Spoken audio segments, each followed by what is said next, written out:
Once upon a time, not long ago, Prince Harry and Meghan Markle had the world's attention, a $100 million Netflix deal, and a shiny new media empire ready to rival Oprah's. But now they've got flops, fruit baskets, and whispers of bankruptcy and divorce swirling around their Montecito mansion like a bad Hollywood script no one asked for. Let's be honest, this was supposed to be their year. A media comeback, a royal rebrand, a parade of passion projects and polished podcasts. Instead, Meghan's big Netflix show didn't even crack the top 300. Harry's stuck reviewing polo footage for 12 viewers on a Thursday, and the only thing they seem to be producing these days is disappointment. Meanwhile, behind the curtain, the cracks are getting harder to hide. Netflix has downgraded them. Spotify ghosted them. Their staff is quietly quitting. Their projects are well lit but flat. And Harry, once second in line to the British throne, is now quietly flying solo, fundraising in the UK like a desperate charity rep on a roadshow with no royal backup. Even worse, divorce rumors are no longer whispers. They're practically chants. The lavish lifestyle is collapsing under its own weight, and insiders say the financial pressure is crushing. With their multi-million-dollar mansion bleeding cash and their public image circling the drain, the once golden couple of California has become background noise. But how did it all unravel this fast? And what are they hiding behind the staged beach days and big announcements coming soon Instagram captions? This is the story of how Meghan and Harry fumbled the biggest bag in royal history, and why the next few months could be the most humiliating chapter yet. But don't get comfortable. Prince Harry is heading back to the UK, but not for a reunion, and definitely not for a royal welcome. This isn't a triumphant return. It's a quiet, awkward walk into a country that barely knows what to do with him anymore. The man who once commanded global headlines for simply waving from a balcony is now reduced to pressing doorbells in Fulham and hoping someone picks up. Officially, the trip is for Wellchild, one of the few charities still publicly tied to him. But anyone paying attention knows that Harry's journey back to London is about more than just a ribbon cutting and a polite photo op. It's a fundraising mission under pressure. Invictus 2027 is looming, the hype is fading, and the money, it's running dry. Behind the scenes, sources say Harry's being asked to play the glad-handing game, meet potential donors, shake hands, smile, convince wealthy backers that he's still worth the price of admission. He's not just Mr. Invictus anymore. He's also Mr. Please Don't Let This Thing Collapse. And the worst part? He has to do it all alone. No Meghan, no royal backup. Just Harry, trying to reignite a spark that might already be dead. Even the optics are off. Royal insiders confirm there's no official meeting scheduled with King Charles. No palace handshake, no father-son moment. In fact, Charles is likely to be hundreds of miles away, tucked up in Balmoral. An unspoken but unmistakable snub. The message, loud and clear. You made your bed, now lie in it. And let's not forget what's not happening. There's still no sign that Harry's children will be joining him. No Archie, no Lilibet. Despite whispers that parading his eldest son might trigger the kind of emotional buzz that loosens wallets, Harry insists it's not safe to bring them back, which only raises more eyebrows. If it's not safe for your kids, why is it safe for you? Or, more accurately, what are you terrified of? One royal source even floated the idea that Harry's handlers considered using Archie's first UK appearance as an emotional hook, a kind of royal cameo to boost donations. But so far, Meghan's keeping the kids stateside. And with her staying home, Harry's left to brave the cold UK winds, both literal and metaphorical, without his usual safety net. The saddest part? Even his most loyal cause, Invictus, is starting to slip away. After the Center for Compassion project fell apart, after staff departures and missed deadlines, the buzz surrounding Harry's leadership is weakening. What once felt like a proud veteran-led initiative is now struggling to find its footing in the shadow of Harry and Meghan's dwindling celebrity. And so, here he is. No royal meetings, no press coverage worth celebrating, no partner by his side, just a lonely prince in a branded fleece, knocking on doors and hoping that someone, anyone, still believes in him. But as you'll soon see, it's not just the royals turning their backs. Hollywood's done playing nice too.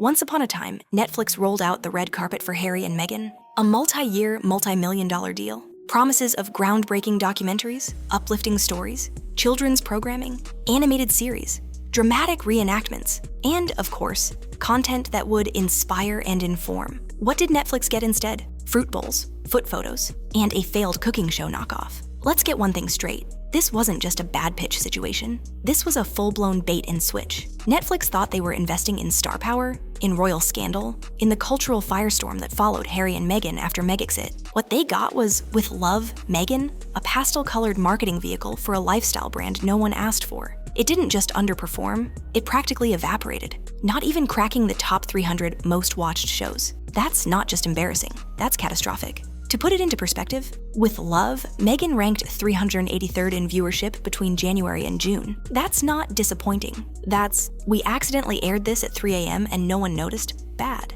For comparison, Peaky Blinders, a show released over a decade ago, was ranked at a similar level. Meanwhile, Meghan had the audacity to compare herself to Bridgerton and Stranger Things. One show scored 45 million views in a single weekend. The other, over 1 billion hours watched globally. Meghan's response? It was my ideation, whatever that means. Behind the scenes, Netflix execs weren't laughing. Reports say they were mildly infuriated, which is corporate speak for throwing chairs in conference rooms. And they had every right to be. Not only did the Sussexes miss deadlines, fail to deliver marketable content, and pivot constantly, but Meghan also had the nerve to go on a PR tour, gloating about her creative vision weeks before news broke that the streaming giant was putting them in timeout. That's right, their contract wasn't renewed. Netflix opted for a soft downgrade, a polite way of saying, we're not paying you full price anymore, and we're calling the shots now. New restrictions, reduced control, and significantly less cash. One insider even said it felt like Meghan and Harry were working off a debt,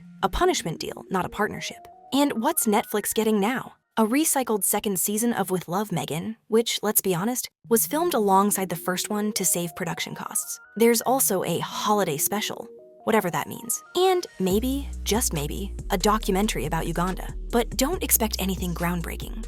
This isn't content born from passion. This is content born from obligation, damage control dressed up in documentary clothes. Meanwhile, Meghan's spending more time dangling her feet in promotional photos for As Ever than she is in the editing room. And that's not an exaggeration. The current marketing campaign for her brand looks like it was pulled straight from a Pinterest board called Millennial Mood Aesthetic. Oranges in a basket, bare feet, soft lighting. It's not a brand. It's a Tumblr mood board from 2014. And then there's the real kick in the teeth. Netflix just signed a new deal with King Charles and Idris Elba. That's right, the company that once pinned its streaming hopes on Meghan's magic touch is now cutting checks to the father Harry's been publicly trashing for the last 3 years. Talk about full circle humiliation. If that weren't bad enough, Netflix executives have reportedly called Meghan and Harry inauthentic and unreliable. A streaming source even admitted that the pair aren't natural content creators. Translation: they're good at selling the idea of a project, but terrible at following through.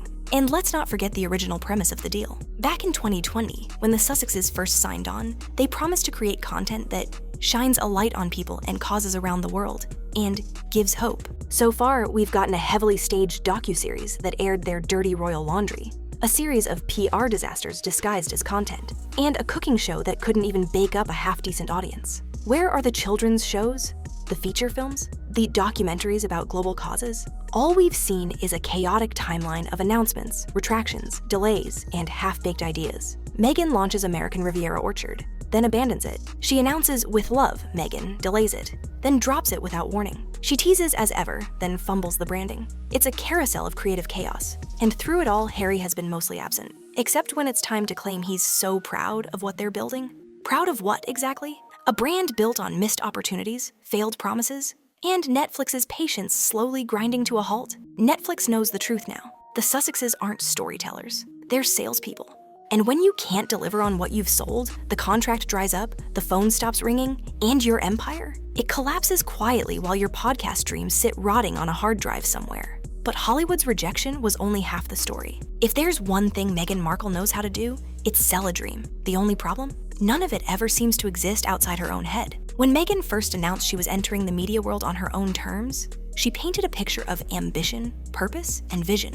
There were supposed to be documentaries that changed minds, animated features that empowered young girls, children's programming, deep, impactful storytelling, and of course, a podcast empire that would put Oprah to shame. What did we get instead? A few Spotify episodes, a podcast that flamed out after one season, 0 scripted projects, and a lifestyle brand launch that somehow managed to be both confusing and laughable at the same time. Meghan didn't just underdeliver. She redefined what underdelivering even looks like. Let's talk about that podcast for a moment. Archetypes launched with much fanfare. It even won a questionable award. But behind the scenes, Spotify execs were scrambling. Why? Because Meghan and Harry reportedly didn't know what they were doing. Spotify had to pitch ideas to them. Imagine being handed tens of millions and still needing someone else to come up with your creative direction. Meghan may have presented herself as the next media mogul, But in reality, Spotify got stuck producing her homework while she collected the check. And then came, as ever, the lifestyle brand that was meant to mark Meghan's glorious return. This was supposed to be her Gwyneth Paltrow moment, a reintroduction to the world as the tastemaker, the curator, the woman with the magic touch. Instead, she launched a jam jar. Not a metaphor, not an inside joke, a literal jar of jam. A product so underwhelming, people genuinely thought it was a placeholder. The rollout was a disaster. From branding to visuals, it was clear the concept wasn't ready. The centerpiece of her brand launch? A photo of Meghan's bare feet dangling from a countertop with a bowl of oranges in the background. No mission statement. No clear product line. Just a foot photo and vibes. Even fans were confused. Was it a wellness brand? A cooking line? Home decor? Feminist fashion? Nobody knew, because Meghan didn't seem to know either. It was branding by aesthetic, a Pinterest board dressed up as an empire. Meanwhile, the world watched as her imaginary goop tripped over its own vision board. And while Meghan floated around pretending to be a modern Martha Stewart, Netflix execs were growing increasingly frustrated. According to insiders, they were mildly infuriated by her sudden shift in focus. Instead of producing the content she was contractually obligated to create, Meghan had vanished into a swirl of jam jars, Instagram filters, and lifestyle cliches. And let's not forget, this isn't the first time she's bailed on a project. Remember Pearl, the animated series she pitched to Netflix? That was supposed to be her debut passion project, canceled before it even reached storyboarding. She hyped it, name-dropped it, and then silence. No explanation, no pivot. Just a slow, silent ghosting of her own ideas. It's a pattern. Announce, delay, cancel, deflect, rinse and repeat. But the most surreal part of Meghan's imaginary empire? Her insistence that everything is going perfectly. On the Emma Grede podcast, she raved about building from the ground up, insisted she was creating impactful content, and compared herself to media franchises with actual cultural relevance. She talked about flying the plane while building it, like she was reinventing the creative process, not floundering in it. Meanwhile, the numbers told a completely different story. With Love, Meghan flopped harder than anyone expected. Critics called it well-lit but flat, a polite way of saying all style, no substance. Meghan's team tried to spin it as intimate and authentic, but viewers weren't fooled. They weren't watching. The show barely made a ripple in the rankings, and when it did, it was the wrong kind of ripple. And while Meghan was out here pretending to be a visionary, the industry was quietly labeling her as unreliable and unprofessional. Even People magazine, usually a soft landing spot for her PR, couldn't spin the collapse. They tried to frame her next season as part of a grander plan, but everyone knew the truth. Season 2 was filmed at the same time as Season 1. This isn't a comeback. It's leftovers. At this point, it's hard to say whether Meghan actually believes in this empire she keeps promoting, or if she's just hoping we'll forget the promises she keeps breaking. Either way, the jam jars and fruit platters aren't fooling anyone. She wanted to be the next Oprah. Instead, she's becoming the following cautionary tale. And if you think that's bad, just wait until we talk about what Harry's been reduced to.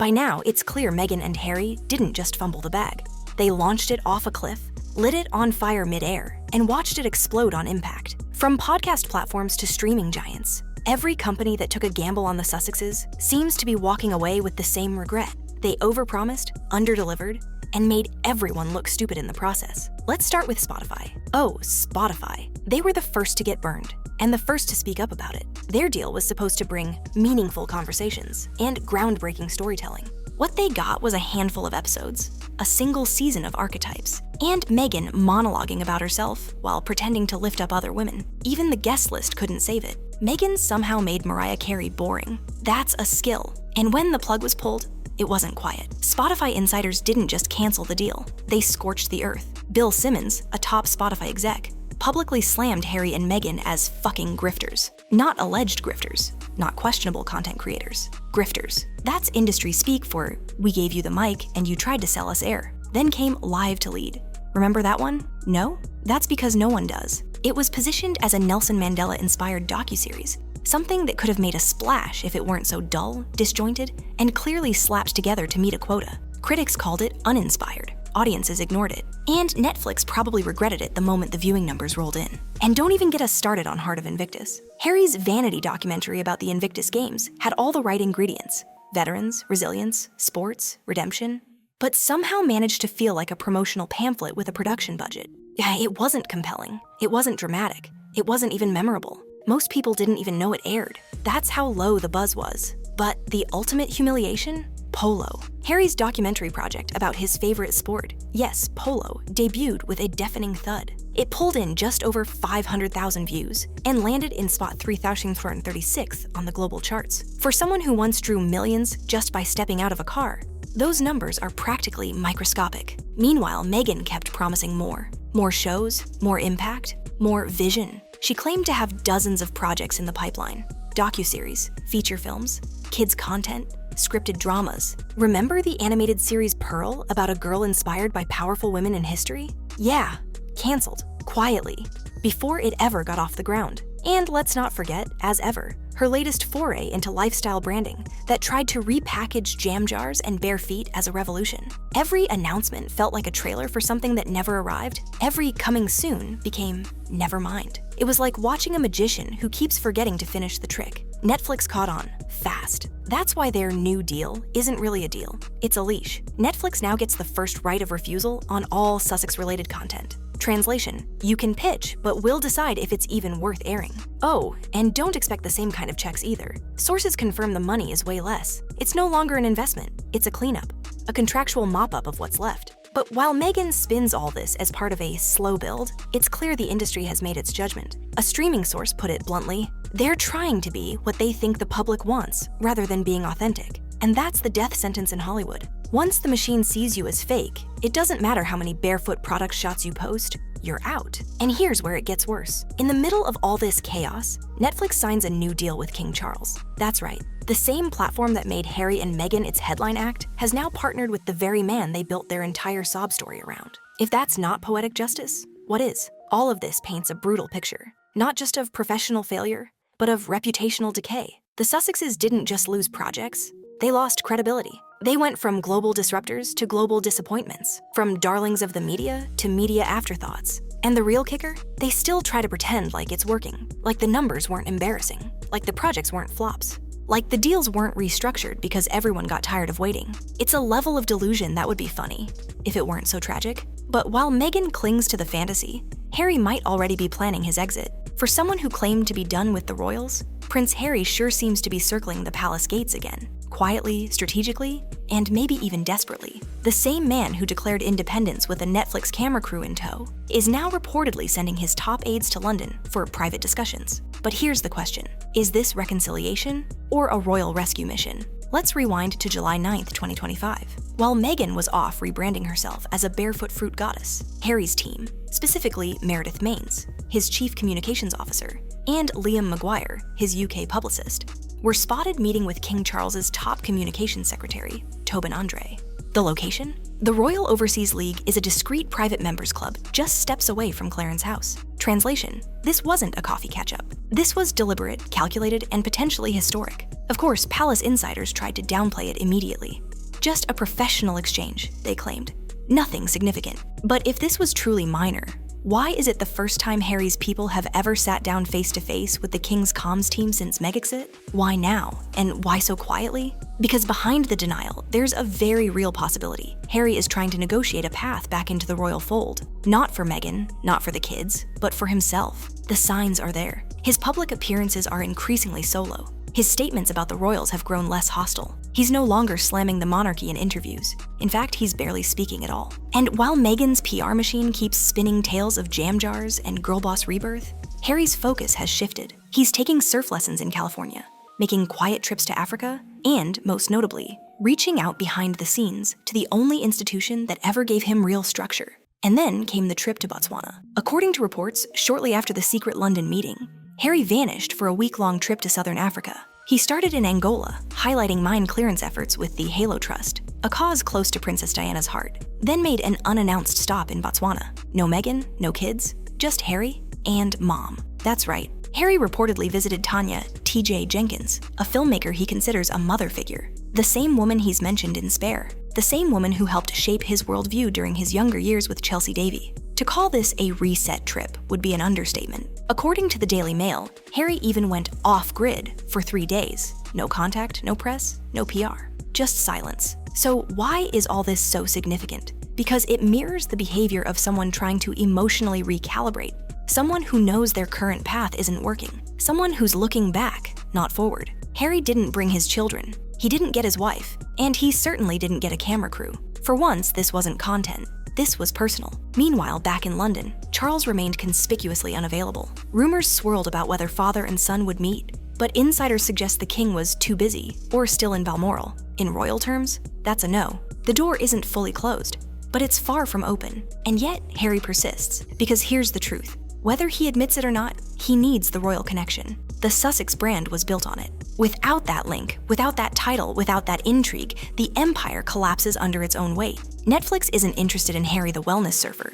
They wanted the disillusioned prince, the ex-royal, the insider. But if he burns that bridge completely, there's nothing left to monetize. One royal expert even speculated that Harry is pushing to get his children a British education. Another breadcrumb suggesting he's planning a longer-term re-entry. That move would be impossible without royal approval, especially given his ongoing fight for security in the UK. But perhaps the most telling sign of desperation is the optics management. Just days after news broke of his secret trip and secret meetings, Harry and Meghan staged a spontaneous beach outing in California with Archie's surfing class. Cue the PAP shots, cue the PDA, cue the "look, everything's fine" narrative. It's the same pattern every time. Quiet crisis, strategic leak, public distraction.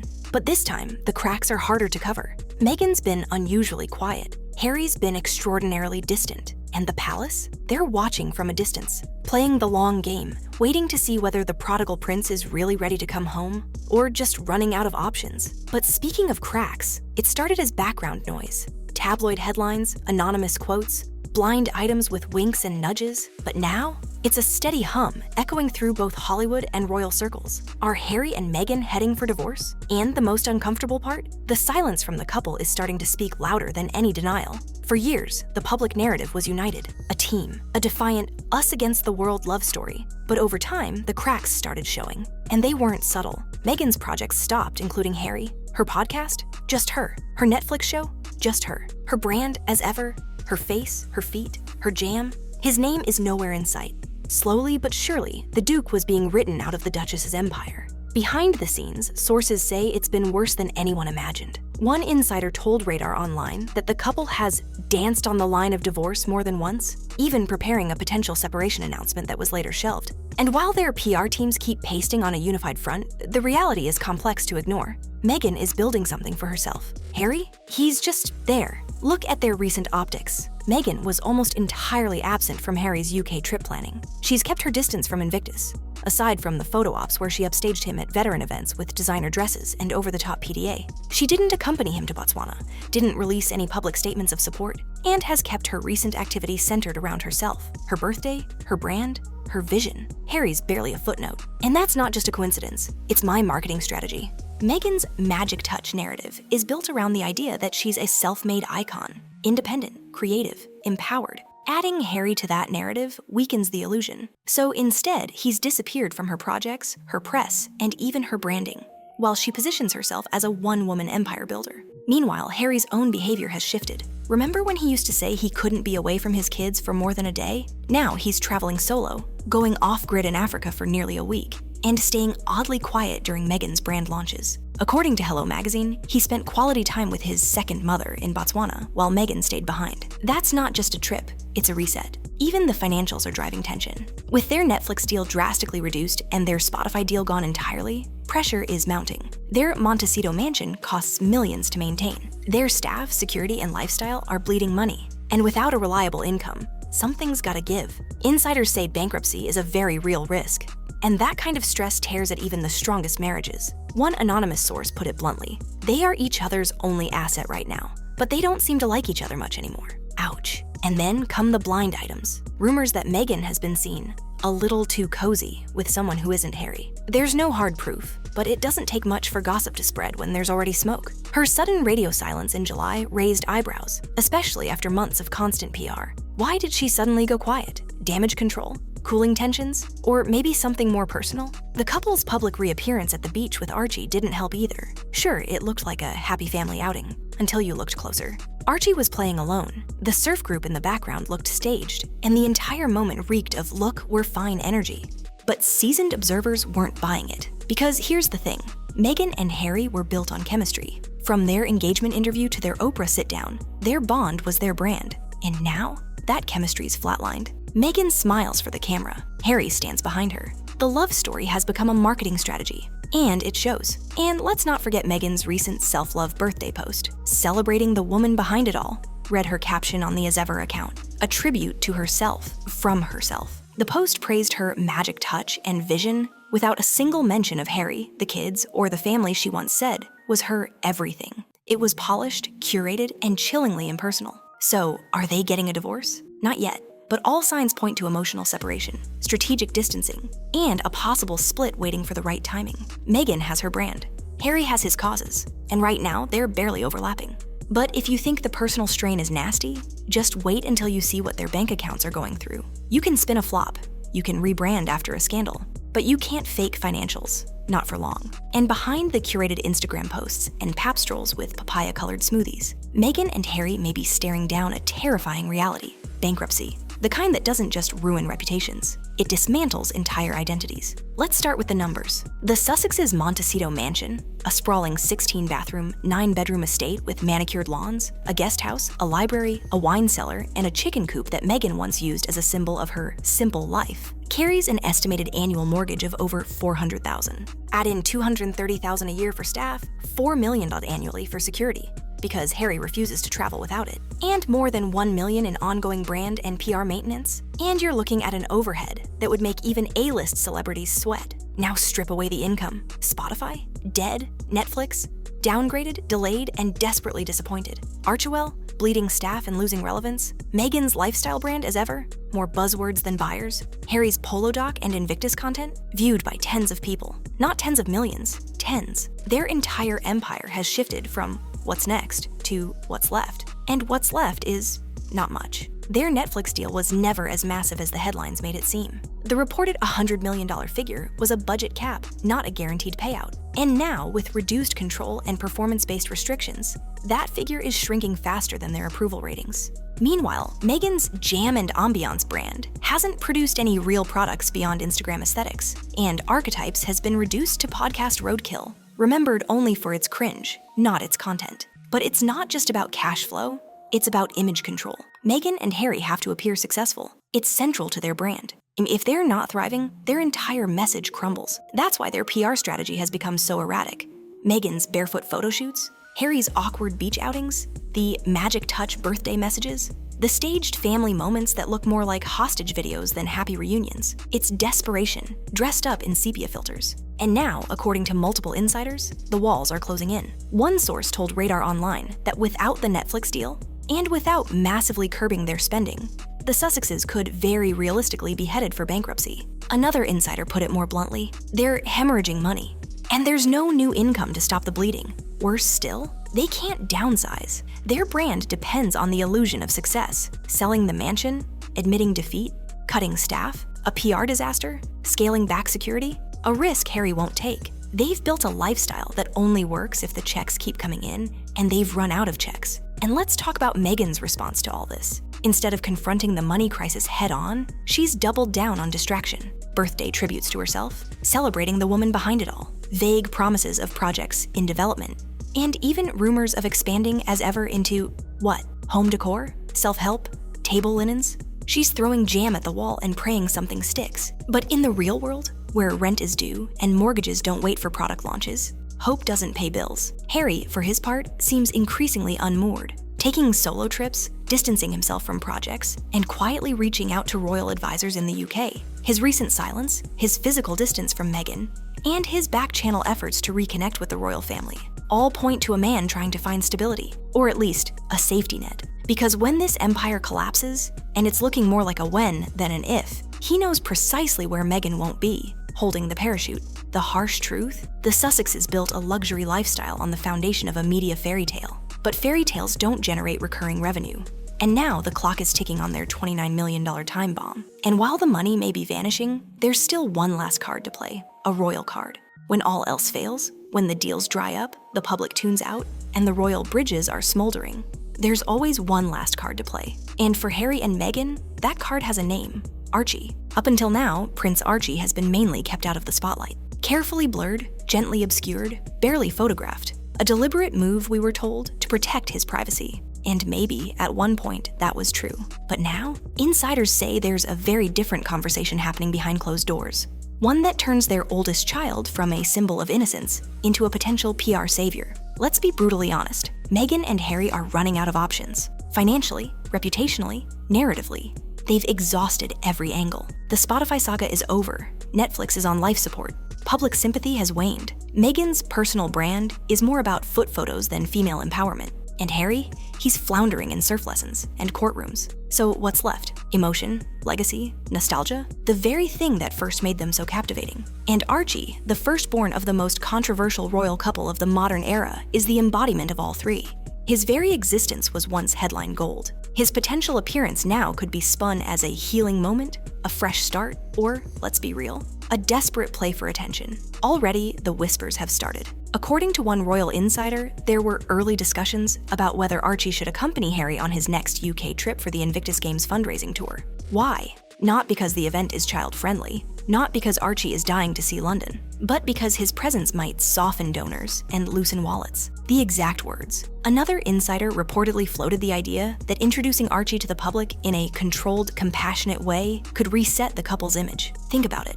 A glossy magazine cover, exclusive photos, a heartfelt interview. Meghan could play the mother balancing it all role. Harry could play the devoted dad seeking redemption. And the public? They'd be watching again, talking again, clicking again. It's a PR goldmine, on paper. But the risks? They're enormous. First, there's the hypocrisy. After years of scolding the media for invading their children's lives, turning around and using Archie as a calculated chess piece would shatter the moral high ground they've clung to. The backlash would be swift and unforgiving. Second, there's the optics. It doesn't take a media analyst to see what's going on. Every other brand strategy has failed. The Sussexes are in survival mode, and trotting out their child for sympathy would confirm what critics have long suspected, that beneath the curated language and motivational messaging, this whole empire has always been about leverage. And then there's the Meghan factor. Despite public perception, Meghan's brand has always been tightly controlled. Every appearance, every quote, every Instagram caption has to pass through a filter. She doesn't do spontaneous, she doesn't do messy. And letting Archie step into the media spotlight, where unpredictable reactions, criticism, and comparisons are inevitable, would be one of the least controllable moves she's ever made. Still, desperate times. Already, we've seen glimpses of the shift. That beach outing with Archie looked suspiciously curated. Paparazzi just happened to catch them, just as Harry's secret trip to Botswana was making headlines. Archie was front and center, rolling in the sand, surfboard nearby.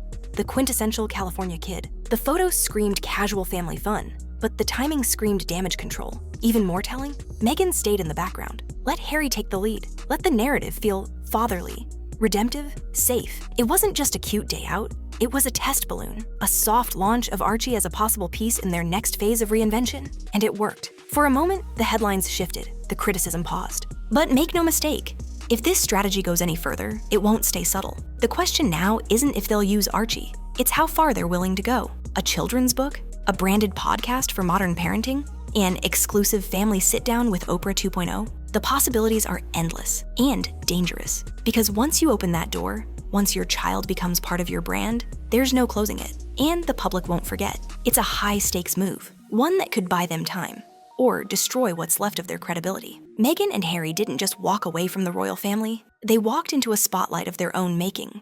Brighter, louder, and far more brutal than anything they ever faced behind palace walls. And now, after all the deals, docuseries, press junkets, and podcast promises, we're left with a chilling realization. The Sussex brand isn't evolving, it's unraveling. Netflix gave them a runway, Spotify gave them a microphone, Oprah gave them a stage, and the world, it gave them time.